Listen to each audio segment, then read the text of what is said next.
From Eyewitness News, this is Newsmakers.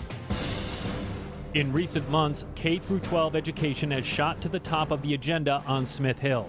Top Assembly leaders recently unveiled a wide-ranging plan to change Rhode Island schools aimed at closing the gap with Massachusetts. We have to change our governance model so that more decisions are made at the local level. At the same time, Governor Gina Raimondo has just installed a new leader to head the Department of Education. What's her plan to improve student achievement in Rhode Island, and what does she think of the ideas put forward by lawmakers? This week on Newsmakers, new Rhode Island Education Commissioner Angelica Infante-Green. Welcome to Newsmakers. I'm Tim White. Joining me on the program, Eyewitness News reporter Ted Nisi. Commissioner Angelica Infante-Green, welcome to the show and welcome to Rhode Island. Thank you. I have to know, what was your impression of Rhode Island before coming here, and have you ever been here before? I've been here a couple of times before. I actually gave a speech at City Hall in Providence about a year and a half ago. So I've been here before. Lovely, lovely state. Beautiful. Well, what else are you going to say at this moment? Well, I'm living here, so I have to love it. That's right.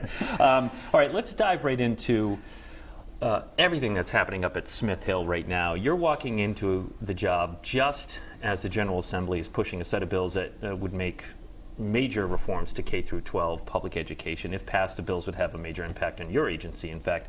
How much of this did you know was coming when you took the job? I didn't know any of it when I took the job. But I'm excited because it demonstrates that everybody's looking at education. Everybody is focusing in on it. And some of the bills my staff has worked on, so we're pretty excited about some of them. The only caution that I have is that anything new to the department should come with staff. We're very understaffed in the department. So do you have, is it really only staffing? You all the policy ideas in there you're okay with, or are there things, because I mean these are moving fast, and yes, there's not going to be many months for a conversation. The legislature, once they pop this kind of thing out, they want it done in weeks. So is there anything you would have specifically as they zero in and say, well, let's look more closely at this section. I'm not sure that's going to work the way you want it to. Well, I wouldn't say that. I think we've been having discussions talking about the nuances. Language matters because once it goes out there in a certain way, then it's expected to be enacted. So we've been talking with the different parties about the language in them. We're particularly excited about the curriculum bill because curriculum matters, and what we have found here in Rhode Island is that every district is using different curriculum. Sometimes different schools in the district are using different curriculum. So there's a different quality of education that's happening. So we're really excited about that bill. Now, do you think, one question I got from parents when I reported on the ledge bills coming out was, they said, well, does that mean the Department of Education is going to say, like, what is taught each day, you know, if they go through curriculum? Can you just help parents understand what it would mean if there's more statewide oversight of curriculum? Right. No, what we're hoping to do, and we're hoping to do it with teachers and administrators, is selecting the curriculum that is aligned to the standards. Because there's a lot of curriculum out there. It's a business, right? Like any other. There's a large market, and we want to make sure that our kids are getting the best instruction. So we're looking for high quality curriculum that is aligned to the standards. And the standards are what kids should know. This is what they should know in 3rd grade, 4th grade, so the curriculum should match that. And the curriculum it's like the workbooks, right? And the textbooks and the... All of that. It's the workbooks, textbooks, the teacher's manual that tells teachers what to teach.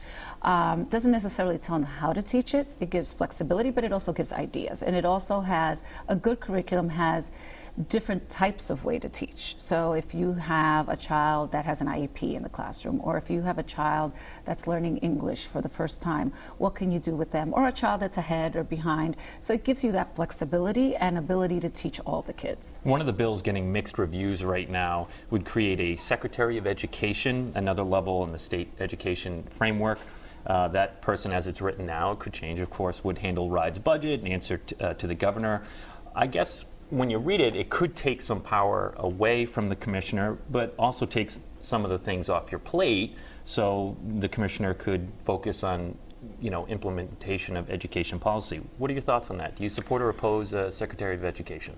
Well, so I don't support that. I think it's another layer of bureaucracy. So what I have found is that there is a lot of bureaucracy that we as a system, and I don't just mean at RIDE, but across the board, that administrators need to navigate. So that would be another layer, and having to go to someone else to approve a budget or do the kinds of work that we need to do. And it's no secret why I came, right? We need to improve the instructional system, and I need to have the ability to be flexible to do the things that I came here to do. So This seems to have more support on the Senate side. Have you met with the Senate president yet? I have. And did you tell him this? Well, we've discussed. I think that you know, this was put in place before anyone knew me and knew the work that we were going to do. So I think that a lot of that comes also from Massachusetts. But I think that it's right now is probably not the time for that. So you've talked a little about this, and the lawmakers have talked about it too, this sort of sense that RIDE, its current staffing and the way kind of its programs are set up are not fit for purpose. They're not driving at what both you and apparently the lawmakers want RIDE doing. What changes do you think need to be made for RIDE as a bureaucracy, as an organization, that you think would make it able to do more of what you want it to do, that you think would in the end do what everyone is wanting, which is make the schools better? Right. So currently, our office is really compliance focused, basically accomplishing what the federal government requires of us. That is not where we have to be. We have to be a support organization where we're out in the districts supporting what instruction looks like, helping the superintendents and the principals and the teachers. We are not designed or built that way. So I actually Tuesday night asked the council for some flexibility to redesign our office, because we need instructional people. We really need to look at science, math. I'll give you this much. I don't even have someone that does social studies for the entire state of Rhode Island. So how many more, you said, one of the first things you said on the show was you need more staff. How many more full-time employees do you need? Well, in an ideal world, about 20, 25, that would be ideal. At a price tag of? We're working out those numbers. We'll have a figure hopefully by tomorrow. We're designing it, and we're trying to find alternate ways, bringing people in as consultants, or we have a fellows position. So we're trying to be creative about this, because I'm also realistic, right? The reality is that, you know, it's a tight budget season, all those things are happening.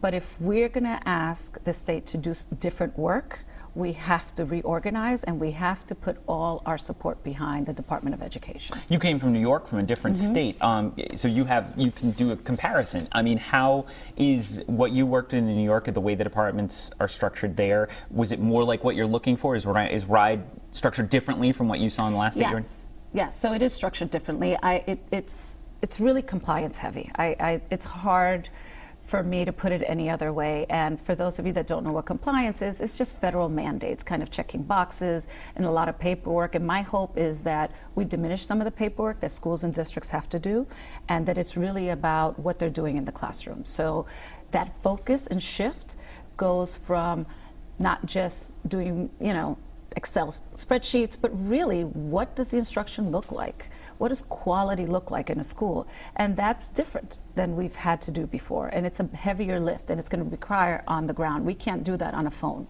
One of the criticisms you hear of the legislative package from the School Committee Association or the Superintendents Association is the reform packages don't come with more money, but others say, hey, look, when Rhode Island reformed the funding formula, it came with another $300 million to city and town schools.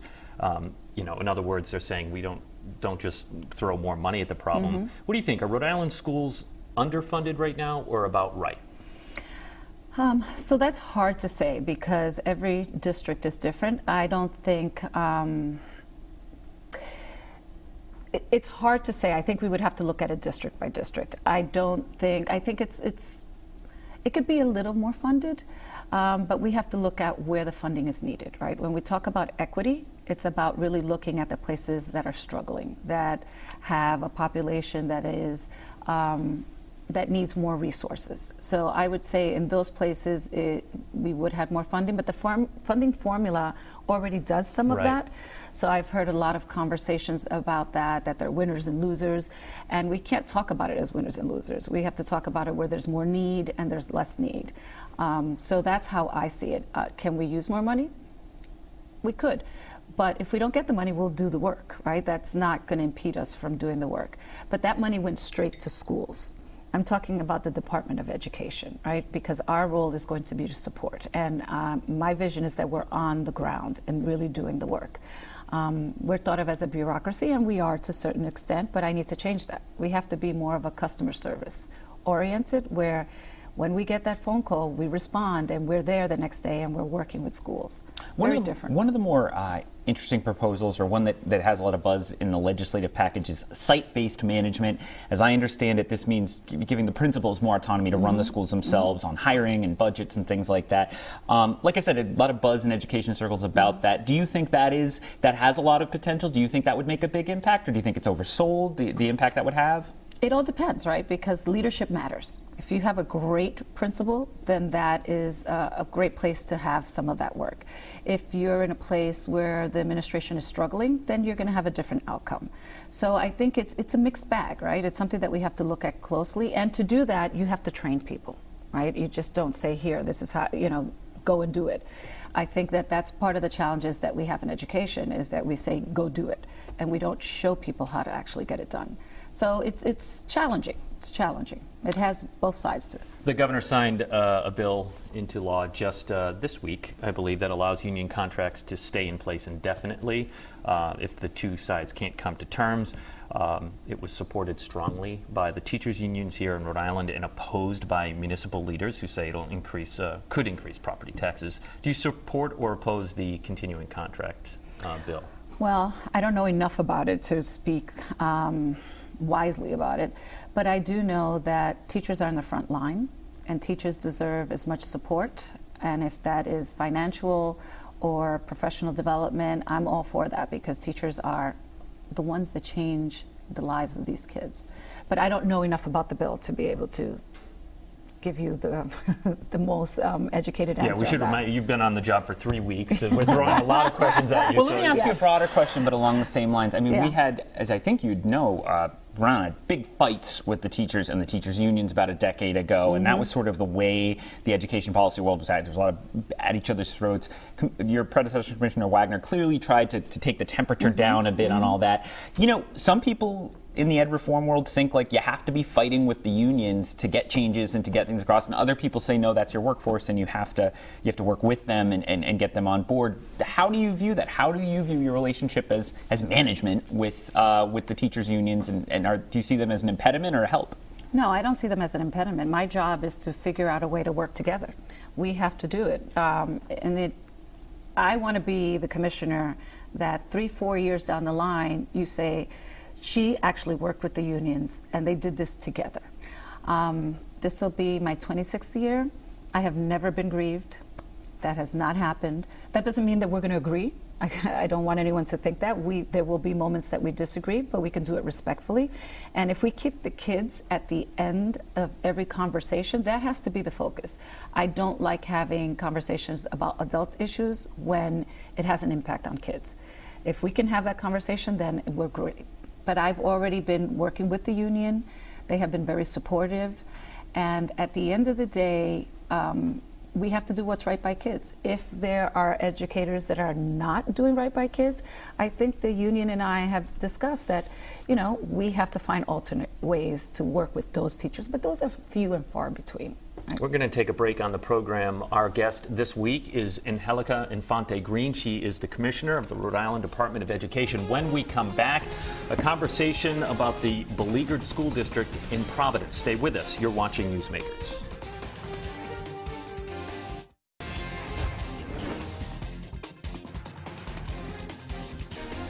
Welcome to Newsmakers. I'm Tim White. To my left, Eyewitness News reporter Ted Nisi. Our guest this week is the new Commissioner of the Rhode Island Department of Education, Angelica Infante-Green.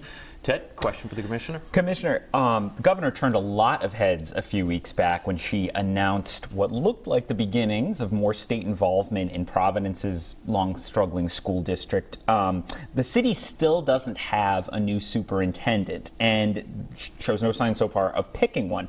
Are you or the Governor going to choose an interim leader for Providence's schools as part of this intervention?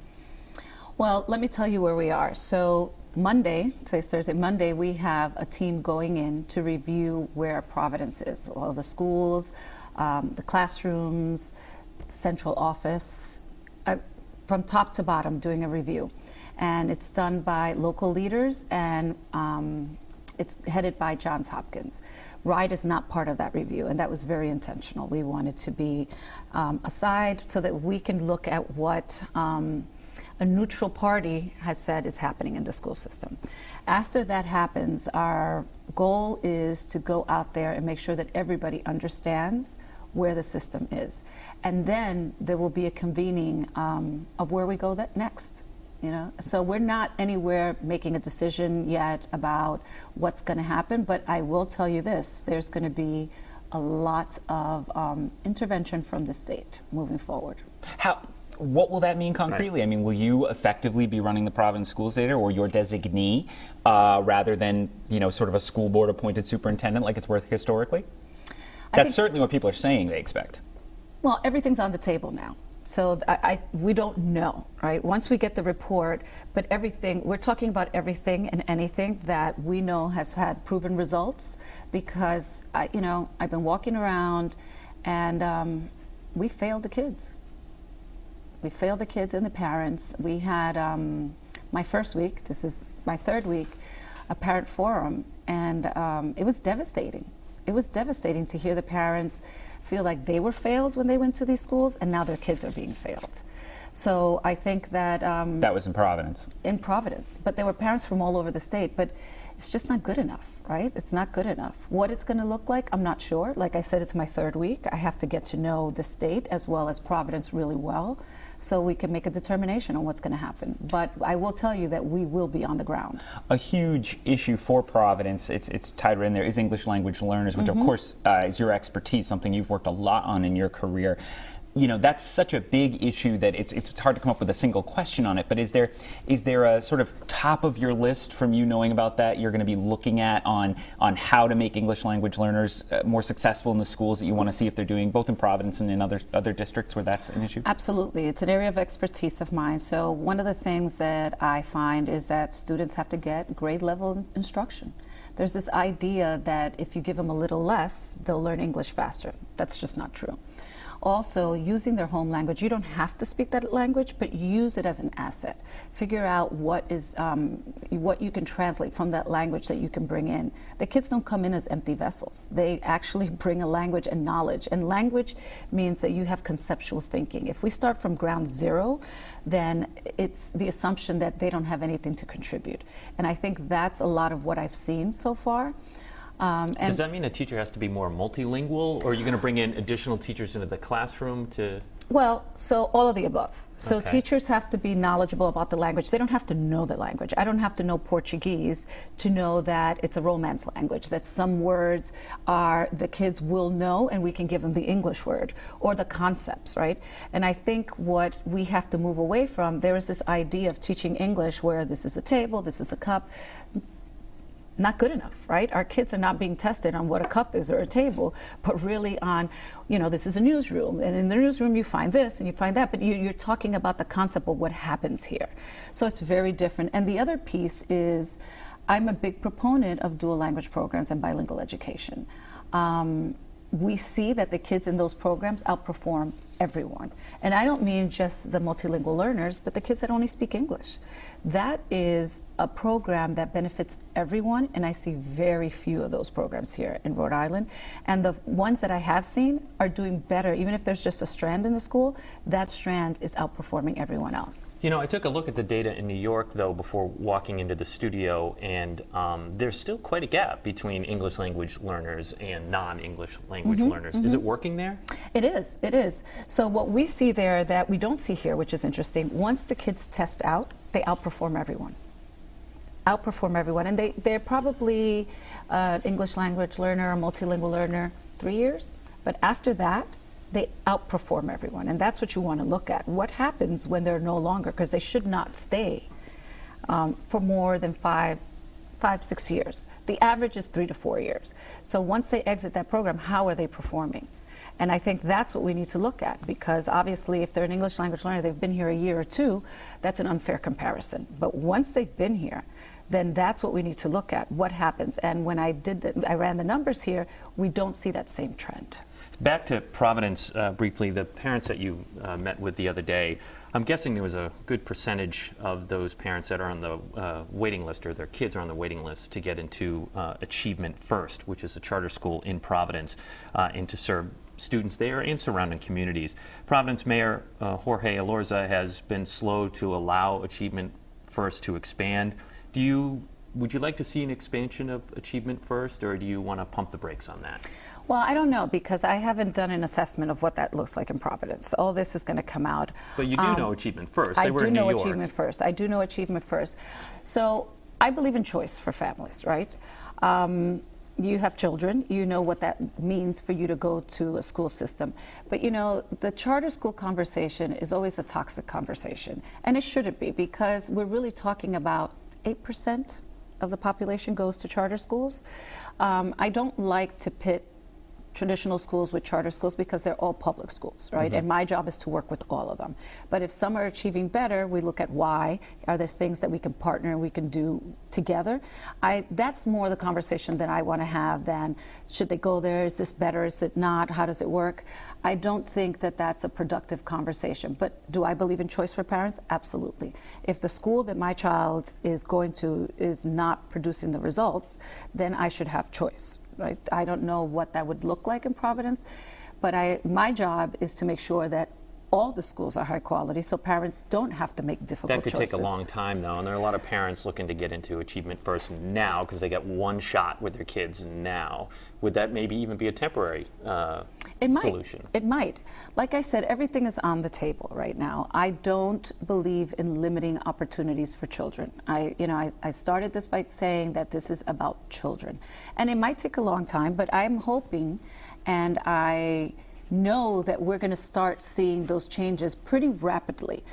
It does take a long time to change the system, but we're going to start seeing markers of what we've put in place in 1 year, 2 years. We'll see that. We'll see those footprints, and they'll be much better than they are right now. That I can guarantee. How do you balance, as commissioner, we're talking here a lot about Providence, and there are a ton of students in Providence, and Providence has specific needs. The urban core has specific needs. Then you have a district like Barrington, which often performs at the top of the list. Very different situation they're in, more local funding available.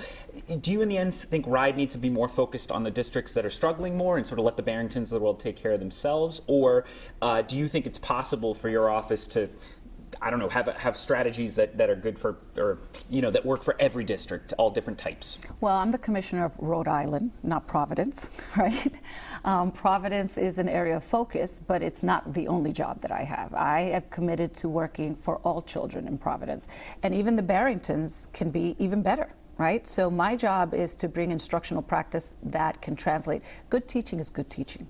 Right? That goes across the board. And what I've seen is that we can do better in all our school districts. Barrington was wonderful, but we can push it. We can push it even further. I think that's important. And we've been talking about the scores, and one of the things that's important to remember, that all of Rhode Island, if we were a district in Massachusetts, we'd be the lowest 10%. Okay, so that to me means that I have to work with the entire state. So that when we look at curriculum, we're looking at curriculum in every district. We're looking at instructional practice in every district. So that's why I keep emphasizing the need for more staff, more support, the business community. No one's off the hook here. No one, including the media. I need this to be front and center all the time. It just needs to be on everybody's radar. We can't let the momentum stop. We're all galvanized to do this work right now. And everybody's been very welcoming and very exciting. 6 months down the line, it's not going to be that, right? I'm going to have make some tough choices that not everybody's going to like. But I'm okay with that, because at the end of the day, if it improves what we have for all our kids, then that's what we need to do. Well, Channel 12's off to a good start. We have you on the show 3 weeks in. All right, real quick, we have a minute and a half left in the program. Should high-stakes testing be part of the requirement for students to obtain a high school diploma? That's an interesting question. Well, I think that we have tests. We have the SAT, which is obviously the test that everybody goes to. What we need to look at is proficiency. right? Is there a benchmark that kids need to meet? And we need to be working towards proficiency. I think right now what we have is that the kids take the tests, whatever they get, they get. I think as we improve the system, we should be looking at high school as where do we expect the kids to be? I think that's work that we're going to be doing a few years out. But I do believe that there should be some sort of threshold. I mean, there is to get into college, but we're not tackling that right now. We're not having that conversation right now. So you can see it down the line, but I can see some you think work needs to conversations. happen before to get there. Absolutely, absolutely. It's not fair to expect kids to perform at a certain level if they haven't gotten the instruction that's going to get them there. All right, we talked a lot about the package of bills that the General Assembly put forth. If you need a primer on that, Ted did a great summary of that. You can read it on WPRI.com. We will put a link to it on the Newsmakers page. And Angelica Infante-Green, Commissioner of the Rhode Island Department of Education, thank you very much for joining us. We'll see you in 6 months, right? 6 months. For Ted Macy, I'm Tim White. We'll see you next week.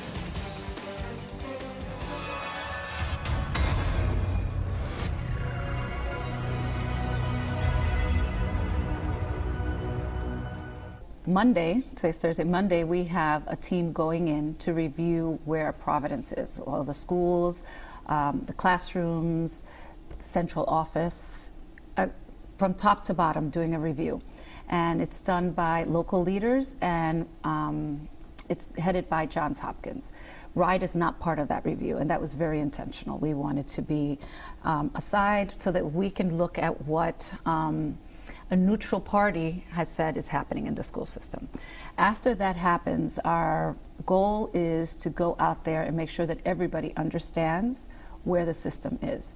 And then there will be a convening of where we go next.